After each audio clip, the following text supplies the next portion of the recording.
Hey everybody, I'm Dr. Angel Storm. I'm the founder of Ashes to Beauty Ministries. And today I want to talk to you about how to judge the measure of which you allow somebody to pour into your life. So who you connect to and how much and what you take away from what they say.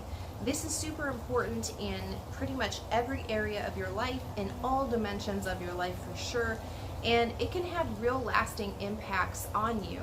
So when you connect to somebody, always realize that there's an exchange. When you sit underneath somebody, when you are listening to what they have to say, when you, for example, are a student and you're sitting in a lecture hall and a professor is speaking, understand that you are sitting under the sound of their voice and you're absorbing. There's a transference happening. You are getting something that they are giving out. This same transference happens every single time that we connect to somebody through communication. And communication can be verbal, it can be nonverbal, but there is always a transference happening. There is always something being given out and something being received, and there's always an exchange. And it's really important to pay attention to who you allow to speak into your life. You need to know that that person is speaking from a place of experience and not just theory. Everybody can tell you, well, I read this somewhere, or I heard such and such a person say this. In some situations, that's awesome, right? Like if you need a good restaurant recommendation or whatever. But when this is something to do with your life, when you are sitting down to plan out your next steps, or if you are planning, you have a vision for where you want to be in 5 years and 10 years, you want to be talking to somebody who has the experience. But that's not enough on its own. Right, I could be a counselor for 40 years, I could be a pastor for 20 years, and I could know some of the things that generally happen. I could be able to speak to some specifics of your situation. However, if I don't walk in the office, if my function in life is not the same as yours, I'm still going to be lacking in what I give to you.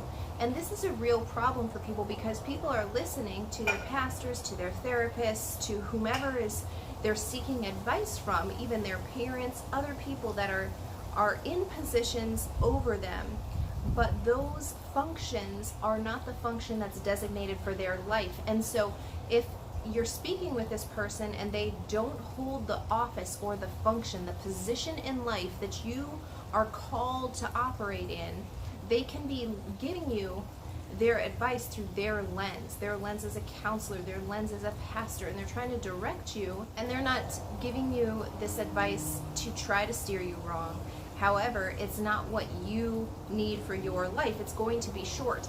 And so pay attention to who you're allowing to speak into your life. I want to give you one example from my own life. I know a woman who was a mentor to one of my friends, and so I met with her several times. She cannot speak into my life at all. And because her view, her experience was not only limited, her function was something completely different. That this is super important for us to understand, because there's a lot of people getting bitter. Well, so-and-so told me to do this and I already do that and I don't know how to do anything different. They're not adding any value to me. And it's because you're seeking from them an impartation of the function that you know you're supposed to be working in. You're supposed to be operating in a certain arena, a certain space. You're supposed to have authority in that. And yet the person that you're connecting to can only speak to the circumstance or to the experience that you're facing. And sometimes it's not even that. They can't even talk to your specific situation. They can't talk to your specific experience. So this is getting a lot of people frustrated. It's obviously causing a lot of bitterness, a lot of discontentment, a lot of disconnect, where it doesn't need to necessarily be that way. Understand, hey, that person is doing what they are called to do. They're supposed to be operating over here at this level. I know I'm supposed to be over here and at this level. One isn't better than the other. In the natural realm, we see certain positions that are kind of like in the forefront, like presidents or CEOs, whoever, that have high level, high visibility. They can affect a lot of people. We see them as higher ranking, but that's not necessarily the case in the spirit realm. In the spirit, as if you're doing what you are called to do, it's all about obedience, it's about surrender. And so in the spirit realm, what you are called to do, and if you are functioning in that, you see that you can have a CEO who isn't meant to be that. That person, it wasn't in their destiny to do that, but they wanted to do it anyway. So it isn't about the position that you have in the natural. It doesn't matter how many letters you have after your name, and especially if you were never meant to go get those degrees. You've gone outside of the will. And I don't say that in a condemning way. Everything has a way of being redeemed. But in this specific area, it's important to realize, first of all, that people have calls on their life. What is the person that is speaking to you? What is their call? What is their experience? Does that match? Is it similar to your experience?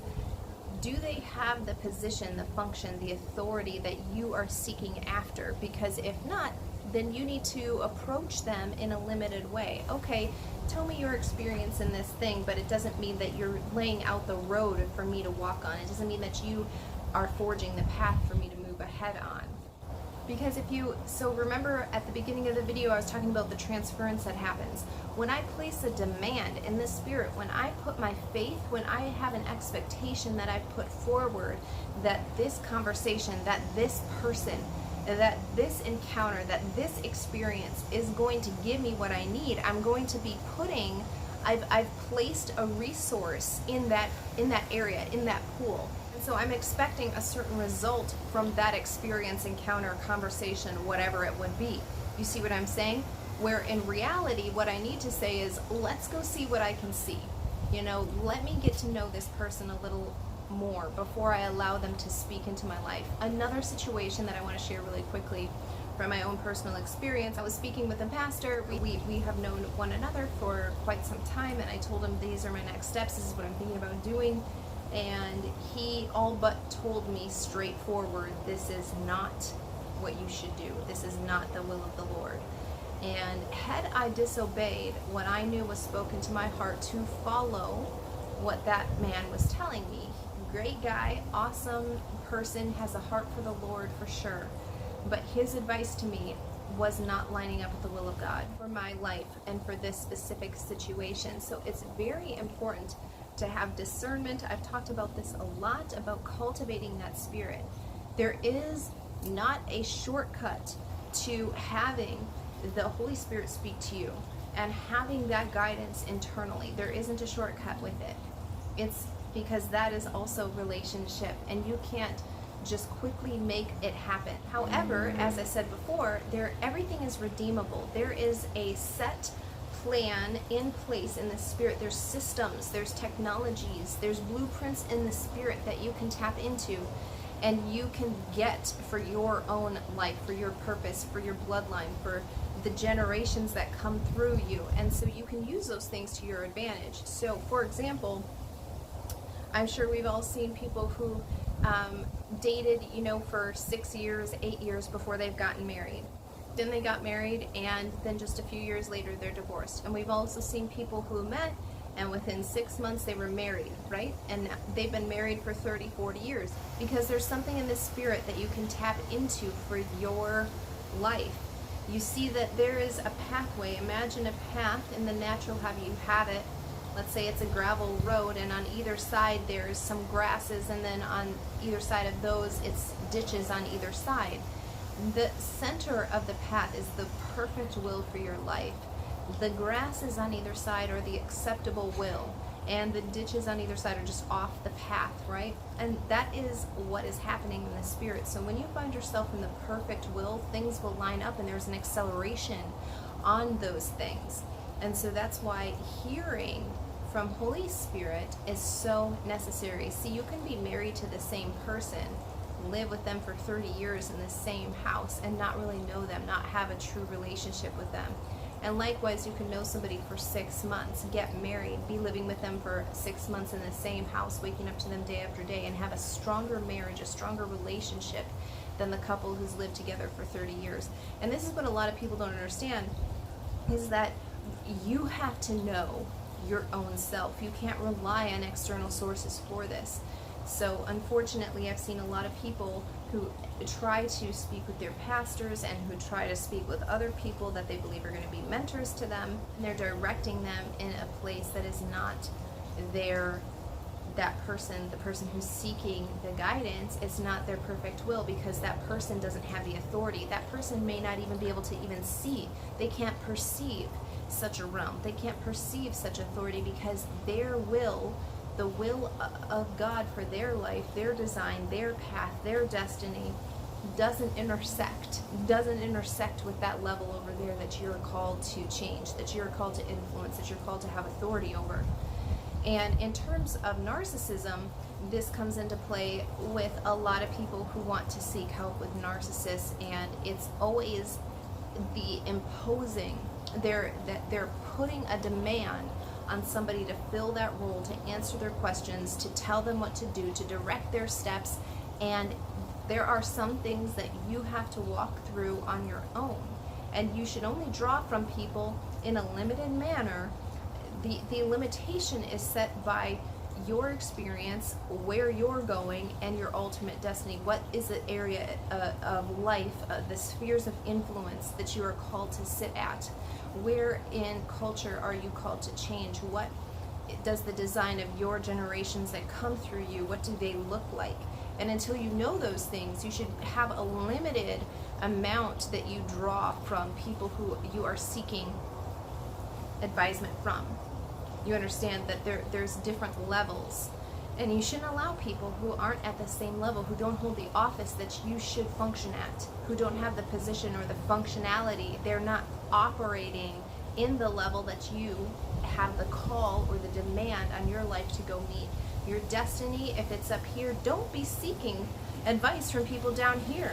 And certainly don't be taking in all of the things that they are giving you. You understand there has to be discernment with what you let in. There should be like a filter of things that sets before what you allow into your life. And doing that is going to steer a lot of people back onto their right course. When you know the answer is within me, the answer lives in me, it's not somewhere else. Yes, absolutely, seek outside counsel. There's wisdom in that. There's wisdom in seeking outside counsel, especially for people who have a depth in a relationship that you want. You don't go to somebody who's struggling in their marriage if you need advice on your marriage, right? And the same should be true with every single aspect. So if you're dealing with narcissism, the person that you're seeking advice from is saying to do this certain thing, look at the fruit of what that's coming from, and look at the health of the fruit. Not just the fact like, oh, they seem to be doing good. Like, how good? You know, are you going to eat that? Do you want to serve that to your children? You see, what you bring home affects everything about you. It will affect your whole atmosphere. So don't ever think that you can go sit underneath somebody and listen to what somebody says and not bring home something that they carry. There's always a transference, and especially if you don't understand how to cleanse, how to get rid of the toxins, both naturally and spiritually, that you're bringing home with you. You ever leave somebody and you just feel wrong, something is off? That's your spirit telling you, hey, there's something going on you have to take care of. It's your soul letting you know that there is something trying to attach to you now, and you need to take care of that thing. And so being aware of the person you are allowing to speak into your life, and especially when it's like a major decision that's going to affect the trajectory of your life and the course of the outcome of whether or not you hit your purpose or not.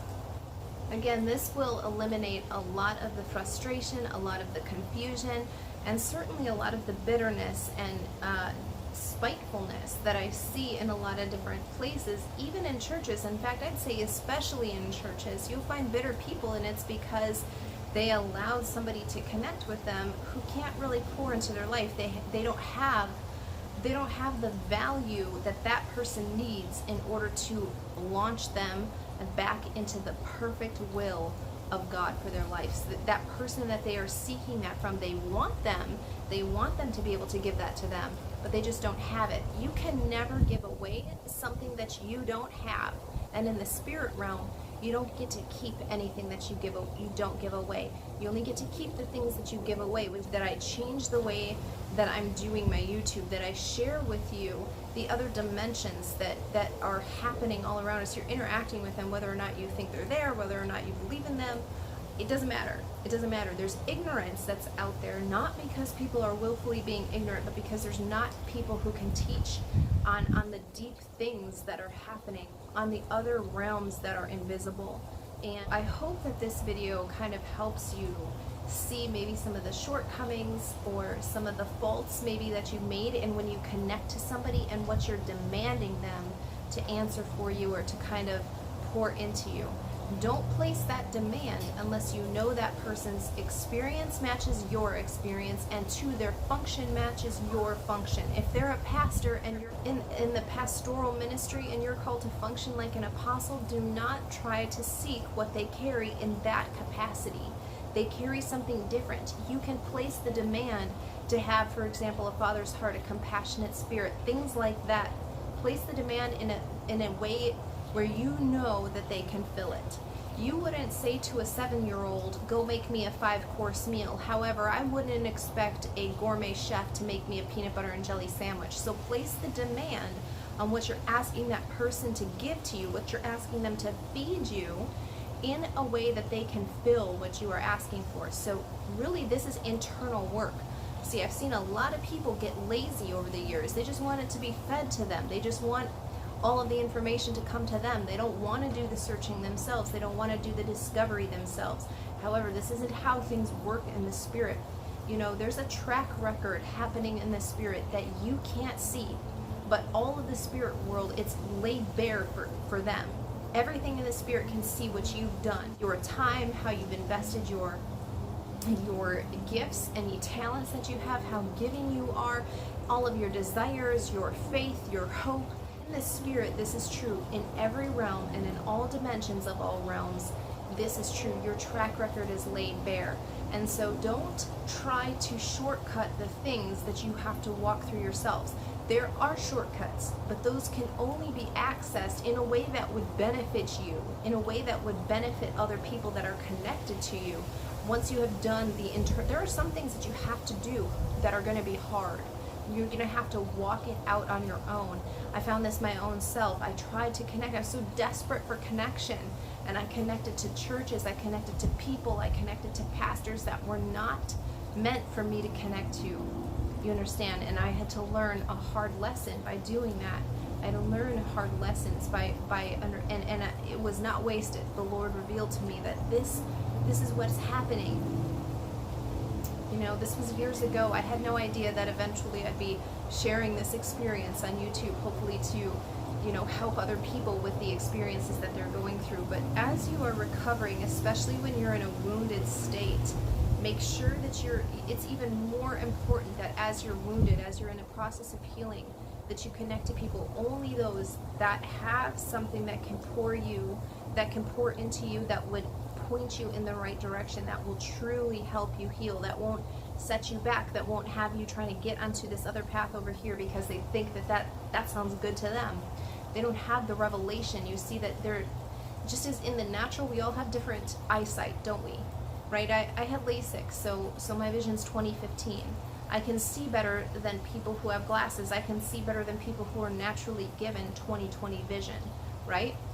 In the spirit realm, it's the same thing. Only the person who's up higher can see what's down lower. So don't ask somebody who doesn't know, who's just as blind as you are, for direction. Find the person. They're going to be harder to reach. Yes, it's going to be more of a struggle to connect to that person, but the outpouring that comes from them, that connection is going to be better for you in the long run, to go and find those people and to do the searching, to do the hard work internally, to say no to connecting to people who are easier to get to.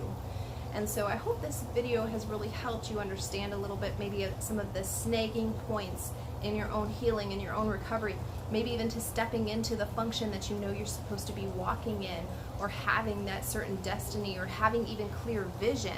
Maybe you understand now why some of the things that you've been trying didn't work. You've been trying all these things, but it's because you were looking, you're essentially trying to fit a 220 plug into a 110 outlet, right? It's never going to fit. So know what type of energy you require and find that source, find that outlet, And again, I believe that there are some natural things that you can do. Like I said, find somebody whose experience matches yours, find somebody who's also in the function, in the office that you should be sitting in, and seek their advice when you're faced with especially super difficult decisions or just going through a really hard time in life. But nothing can replace the voice of Holy Spirit and His guidance in your life. Nothing can ever take that place. There isn't another person whose voice can be as pure, whose voice can be as loud, whose voice can be as exact as His voice for your life. So cultivate that relationship. Spend time making sure that you are cultivating that. Derek Prince once said that a man who doesn't read his Bible has no right to hear from God.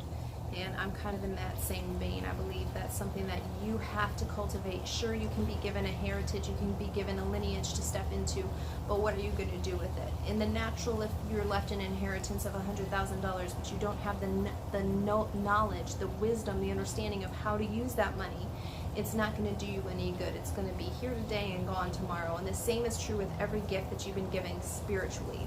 If you don't cultivate it, if you don't develop it, if you don't work it out and make it the first priority, you're not going to do anything. I don't care how far back your lineage goes with the Lord. This is why people get so frustrated when, they've been walking with God for 30 years and this person's been walking with God for 3. How is it that they hear more? It's because they've done more with what they've been given than you have done. And so instead of blaming the other person, look inside your own self. What can I learn from that person? They got something I want. How do I do that in my own life? What does that look like for me? What would that look like in my family if I took what they're doing and did that same thing? I hope this video has blessed you. I hope it helps you. I hope it brings a little bit more understanding and wisdom into who you need to connect with, how to connect with them, what you should look for, and most importantly, where to be investing your time. If you haven't already, be sure to subscribe to my channel below.